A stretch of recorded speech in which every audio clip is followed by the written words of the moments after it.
Okay, Chris, thank you. So 8:33, everybody. More than 100 million people expected to drive to their holiday destinations. AAA predicting 7.5 million people will fly over Christmas and New Year's holiday period.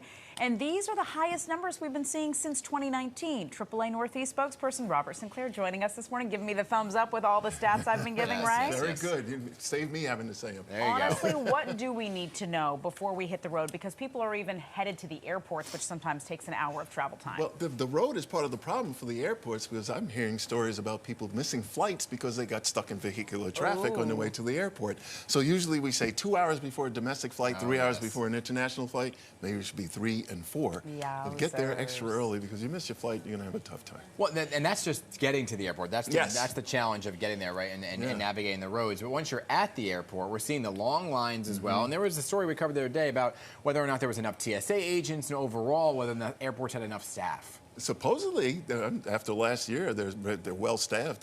Pete Buttigieg, the transportation administrator, has said that everything is in place. They hired more air traffic controllers, so it should be in good shape. But you know, we've got a lot of wanderlust. People are making up for lost time, particularly with international flying, because you couldn't do that. There were a lot of countries that were locked down during the pandemic. They wouldn't let you in, like Japan. So you've got a lot of people flying internationally. The fares are a little bit high. You look around, you can get something good.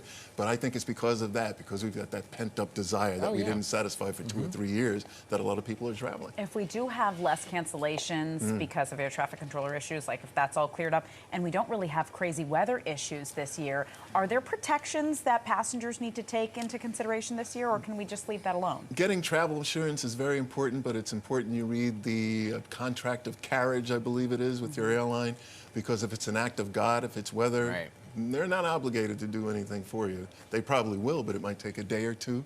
So we say that it's best to book with a travel agent. That way, if anything happens, you can get on the phone and they can search all the different airlines, maybe even different forms of transportation, a bus, a train, something like that, so you can get on your way. So people are saying that today is actually going to be the busiest day, right? What are you thinking? Mañana, tomorrow. Oh, tomorrow the 23rd. is the busiest travel day on the roads and in the air? Both, yes. And then we've got, I think, also the 28th is going to be very busy. Let's talk about the good days. It's going to be New Year's Eve, Christmas Eve, Christmas Day.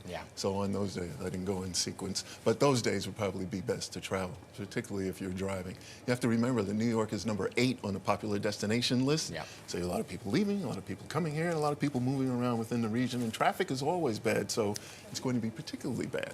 The majority of people, I think, are hitting the roads in the tri-state, right? Going to grandma's in the tri-state. I'm one of them. So selfishly, what time should we be leaving tomorrow morning? Before 10 a.m. What? Yes, before 10 a.m., as early as possible.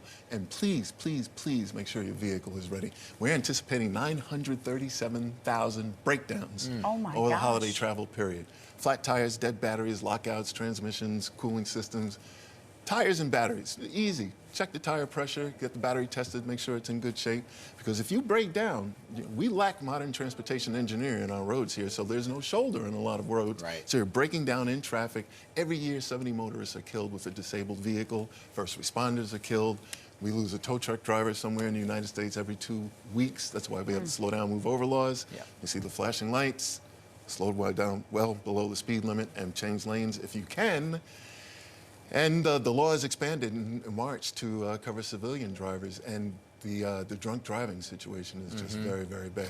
Yeah, I mean, it's one thing to check your tire pressure, too. Sometimes you hit something on the road, you get a nail, whatever it may be. But the battery issue, besides bringing it to a place to get tested, you can do it at home yourself.